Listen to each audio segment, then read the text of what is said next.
അൽഹംദുലില്ലാഹി റബ്ബിൽ ആലമീൻ അസ്സലാത്തു വസ്സലാമു അലാ റസൂലിൽ അമീൻ വഅലാ ആലിഹി വസഹ്ബിഹി അജ്മഈൻ അമ്മാ ബഅദ്. ഒരിക്കൽ കൂടി അള്ളാഹുവിനെ സൂക്ഷിച്ച് അവനെ ഭയപ്പെട്ടുകൊണ്ട് ജീവിക്കണമെന്ന് ഉണർത്തുകയാണ്, വസിയ്യത്ത് ചെയ്യണം. അള്ളാഹു അനുഗ്രഹിക്കുമാറാവട്ടെ.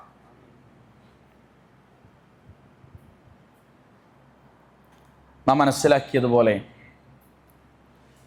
നമ്മുടെ രാജ്യം അതിൻ്റെ 79ാമത് സ്വാതന്ത്ര്യദിനം ആചരിക്കുന്ന ദിവസത്തിലാണ് നമ്മളെല്ലാവരും ഉള്ളത്.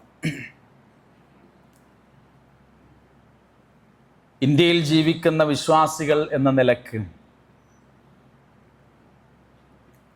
അള്ളാഹുവിൻ്റെ മഹത്തായ അനുഗ്രഹം ലഭിച്ചവരാണ് നമ്മൾ. ഇഷ്ടമുള്ള മതം സ്വീകരിക്കാനും അതനുസരിച്ച് ജീവിക്കാനും അത് സമൂഹത്തിൽ പ്രബോധനം ചെയ്യാനുമുള്ള സമ്പൂർണ്ണ സ്വാതന്ത്ര്യമുള്ള ഒരു നാട്ടിലാണ്, ഒരു രാജ്യത്താണ് നമ്മൾ ജീവിച്ചു കൊണ്ടിരിക്കുന്നത്. എന്നാൽ ലോകത്ത് ഇപ്പോഴും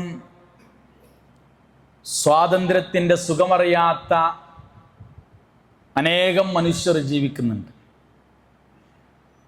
ജീവിക്കാൻ പോലും ഉള്ള അവകാശം തടയപ്പെട്ട ഒരുപാട് കുട്ടികളുണ്ട്, ഒരുപാട് മനുഷ്യരുണ്ട്. താൻ ഇഷ്ടപ്പെടുന്ന സ്വതന്ത്രമായി നിർഭയത്വത്തോടുകൂടി ജീവിക്കാൻ സാധിക്കുന്ന ഒരവസ്ഥ ലഭിക്കാത്ത അനേകം മനുഷ്യർ നമ്മുടെ കൂട്ടത്തിലുണ്ട്. അതിൽ നിന്ന് വ്യത്യസ്തമായി അള്ളാഹു നമുക്ക് നൽകിയ ഏറ്റവും വലിയ അനുഗ്രഹമാണ് നിർഭയത്വത്തോടെ, ആരെയും പേടിക്കാതെ സ്വാതന്ത്ര്യത്തോടുകൂടി ജീവിക്കാൻ കഴിയുന്ന ഒരു നാട്ടിൽ നമ്മൾ ജനിച്ചു വളർന്നു എന്നത്. ഒരു ജനതയ്ക്ക് അല്ലാഹു നൽകുന്ന ഏറ്റവും വലിയ അനുഗ്രഹമാണ് നിർഭയത്വത്തോടെയും സ്വാതന്ത്ര്യത്തോടെയും ജീവിക്കാൻ സാധിക്കുക എന്നത്. 1947 പരിപൂർണ സ്വാതന്ത്ര്യം ലഭിച്ചു എന്ന് പറഞ്ഞാൽ അള്ളാഹു നമുക്ക് വലിയ അനുഗ്രഹം നൽകി. അതോടൊപ്പം അതൊരു പരീക്ഷണമായി തന്നെ നമ്മൾ കാണുകയും ചെയ്യണം. അനേകം മതവിശ്വാസികളുള്ള 121 ഭാഷകളുള്ള ഒരു നാട്ടിലാണ്, ഒരു രാജ്യത്താണ് നമ്മൾ ജീവിക്കുന്നത്. മുസ്ലിമീങ്ങൾ എന്ന നിലയിൽ ഇത്തരമൊരു സാഹചര്യത്തിൽ നമ്മുടെ ഉത്തരവാദിത്തങ്ങൾ വലുതാണ്. പ്രവാചകൻ സല്ലല്ലാഹു അലൈഹി വസല്ലമയുടെ ജീവിതത്തിലേക്ക് നോക്കുമ്പോൾ സ്വാതന്ത്ര്യമില്ലാത്ത മക്ക കാലഘട്ടത്തിൽ നിന്ന് ജനിച്ചു വളർന്ന നാട്ടിൽ ഒരു സ്വാതന്ത്ര്യവുമില്ലാതെ ജീവിക്കേണ്ടി വന്ന 13 വർഷങ്ങൾ പ്രവാചകൻ സല്ലല്ലാഹു അലൈഹി വസല്ലമയും സഹാബത്തും നേരിട്ടിട്ടുണ്ട്. പീഡനം സഹിക്കവയ്യാതെ പ്രവാചകൻ സല്ലല്ലാഹു അലൈഹി വസല്ലം മദീനയിലേക്ക് ഹിജ്റ പോയി. അവിടെ നിന്നാണ് സ്വാതന്ത്ര്യത്തിന്റെ എല്ലാ അനുഭവങ്ങളും പ്രവാചകനും സ്വഹാബത്തിനും ലഭിച്ചത് എന്ന് നമുക്ക് ചരിത്രങ്ങളിൽ നിന്ന് പഠിക്കാൻ കഴിയും. ജനിച്ചു വളർന്ന നാട് വിട്ട് മദീനയിലേക്ക് പോകുമ്പോൾ പോലും പ്രവാചകൻ സല്ലല്ലാഹു അലൈഹി വസല്ലം പറഞ്ഞത് മക്കയെ ഞാൻ അങ്ങേയറ്റം ഇഷ്ടപ്പെടുന്നുണ്ട് എന്നാണ്. ജനിച്ചു വളർന്ന നാടിനെ ഇഷ്ടപ്പെടുകയും സ്നേഹിക്കുകയും ചെയ്യേണ്ടത് ഒരു വിശ്വാസിയുടെ ബാധ്യതയായിട്ടാണ് ഇസ്ലാം നമ്മളെ പഠിപ്പിച്ചത്. ഖുർആൻ പറയുന്നുണ്ട്, അല്ലദീന ഇമ്മക്കന്നാഹും ഫിൽ അർളി അഖാമുസ്സലാത്ത വആതുസ് സകാത്ത വഅമറൂ ബിൽ മഅറൂഫി വനഹൗ അനിൽ മുൻകർ. മാത്രമല്ല, ഭൂമിയിൽ അവർക്ക് നാം സ്വാധീനം നൽകി കഴിഞ്ഞാൽ അവർ നമസ്കാരം നിലനിർത്തുകയും സകാത്ത് കൊടുക്കുകയും സദാചാരം കൽപ്പിക്കുകയും ദുരാചാരത്തെപ്പറ്റി വിരോധിക്കുകയും ചെയ്യുന്നവരായി തീരുമെന്നാണ്. നമുക്ക് സ്വാതന്ത്ര്യം ലഭിച്ചവരാണ്, നിർഭയത്വത്തോടെ ജീവിക്കാൻ കഴിയുന്നവരാണ്. ആ നിലയ്ക്ക് വിശ്വാസികൾ എന്ന നിലയ്ക്ക് നാം ഭാഗ്യവാന്മാരാണ്. നമ്മുടെ ജീവിതത്തിൽ നമ്മൾ മതജീവിതം നിലനിർത്താൻ കഴിയണം. നിർബന്ധമായും നമ്മുടെ ജീവിതത്തിൽ വിശുദ്ധ ഖുർആൻ പഠിപ്പിച്ചതുപോലെ അഖാമുസ്സലാത്ത്, നമസ്കാരം നിലനിർത്തുന്നവരായി തീരാൻ കഴിയണം. വആതുസ് സകാത്ത്, സകാത്ത് നൽകാൻ കഴിയണം. വഅമറൂ ബിൽ മഅറൂഫ്, നന്മ കൽപ്പിക്കുന്നവരാകണം. വനഹൗ അനിൽ മുൻകർ, തിന്മ കണ്ടാൽ അതിനെ എതിർക്കുന്ന ഒരു സമുദായമായി മാറാൻ വിശ്വാസികൾ എന്ന നിലയ്ക്ക് നമുക്ക് കഴിയേണ്ടതുണ്ട്. പ്രബോധനവും അതുപോലെ തന്നെ സുരക്ഷയും എല്ലാ സൗകര്യങ്ങളുമുള്ള ഒരു രാജ്യത്താണ് നമ്മൾ ജീവിച്ചു കൊണ്ടിരിക്കുന്നത്. അതുകൊണ്ട് തന്നെ നമ്മുടെ രാജ്യത്തെ സ്നേഹിക്കുകയും മുസ്ലിം എന്ന നിലക്ക് ഈ ഇന്ത്യയിൽ നമ്മൾ ജീവിക്കുമ്പോൾ നമ്മൾ ശ്രദ്ധിക്കേണ്ട ചില കാര്യങ്ങളുണ്ട്. ഒന്നാമത്, നിയമാനുസരണം ജീവിക്കാൻ കഴിയണം. മതസ്വാതന്ത്ര്യം നമുക്കുണ്ട്, നമുക്ക് മാത്രമല്ല എല്ലാ മതക്കാർക്കുമുണ്ട്. പക്ഷേ മതചിഹ്നങ്ങളെ മാനിക്കാൻ കഴിയണം. പലപ്പോഴും സോഷ്യൽ മീഡിയകളിലൊക്കെ നമ്മുടെ സുഹൃത്തുക്കളൊക്കെ ചില മെസ്സേജുകൾ, ചില ആളുകളുടെ വീഡിയോകൾക്ക് കമന്റ് ഇടുമ്പോൾ വളരെ മോശപ്പെട്ട രീതിയിലാണ്, മറ്റു മതസ്ഥരെ അവഹേളിക്കുന്ന അപമാനിക്കുന്ന രൂപത്തിലാണ് ചില ആളുകൾ പെരുമാറും. ഒരിക്കലും വിശ്വാസിയുടെ ജീവിതത്തിൽ ഒരു മുസ്ലിമിന് യോജിച്ച രീതിയേ അല്ലത്. നമ്മൾ മതചിഹ്നങ്ങളെ മാനിക്കാനും അവരുടെ മതാചാരങ്ങളെ ബഹുമാനിക്കാനുമാണ് ഇസ്ലാം നമ്മളെ പഠിപ്പിച്ചിട്ടുള്ളത്. ഒരിക്കലും അവരുടെ മതസ്വാതന്ത്ര്യത്തെ, അവരുടെ നിർഭയത്വത്തെ, അവരുടെ പ്രബോധന ജീവിതത്തെ തടസ്സപ്പെടുത്താനല്ല ഇസ്ലാം പഠിപ്പിച്ചത്.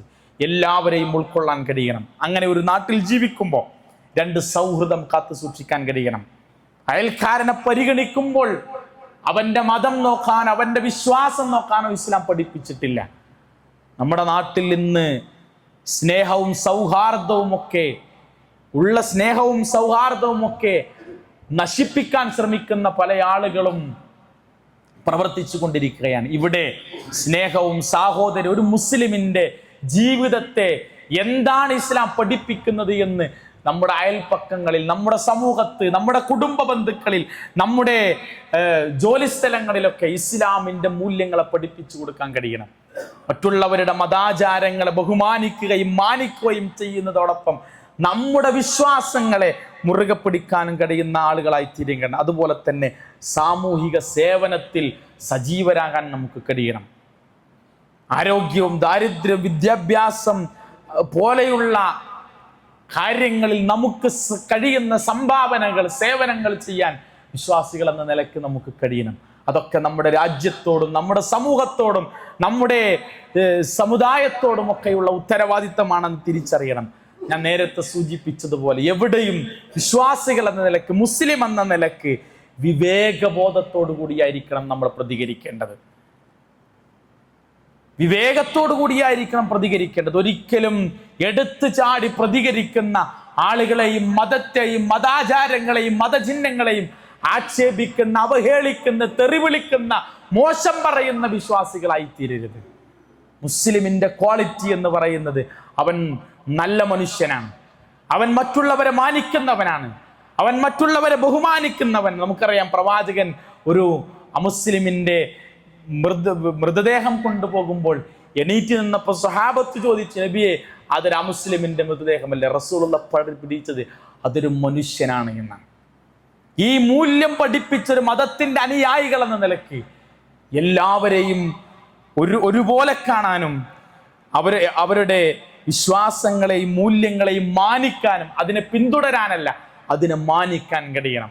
അതോടൊപ്പം നമ്മുടെ വിശ്വാസത്തെ മുറുകെ പിടിക്കണം. അതേപോലെ നമ്മുടെ രാജ്യത്ത് ഒരുപാട് പ്രതിസന്ധികളും പ്രയാസങ്ങളും നമുക്കുണ്ട്. നമ്മുടെ സ്വാതന്ത്ര്യത്തെ ഹനിക്കാനുള്ള പ്രവർത്തനങ്ങൾ നടന്നുകൊണ്ടിരിക്കുകയാണ്. ഇവിടെ വിശ്വാസികൾ എന്ന നിലക്ക് നമ്മൾ മനസ്സിലാക്കേണ്ട ഒരായത്ത് കൂടി പറഞ്ഞ് അവസാനിപ്പിക്കും. വലാ തഹിനു വലാ തഹ്സനു വഅൻതുമുൽ അഅലൗന ഇൻ കുൻതും മുഅ്മിനീൻ. നിങ്ങൾ ദൗർബല്യം കാണിക്കുകയോ നിങ്ങൾ ദുഃഖിക്കുകയോ ചെയ്യേണ്ട. നിങ്ങൾ വിശ്വാസികളാണെങ്കിൽ നിങ്ങളാണ് ഉന്നതർ. ഒരാളെയും പേടിക്കേണ്ട സാഹചര്യം വിശ്വാസിക്കില്ല എന്നാണ്. നിങ്ങൾ വിശ്വാസികളാണെങ്കിൽ നിങ്ങളാണ് ഉന്നതരെന്ന് അള്ളാഹുവിൻ്റെ വിശുദ്ധ ഖുർആൻ നമ്മളെ പഠിപ്പിക്കുന്നുണ്ട്.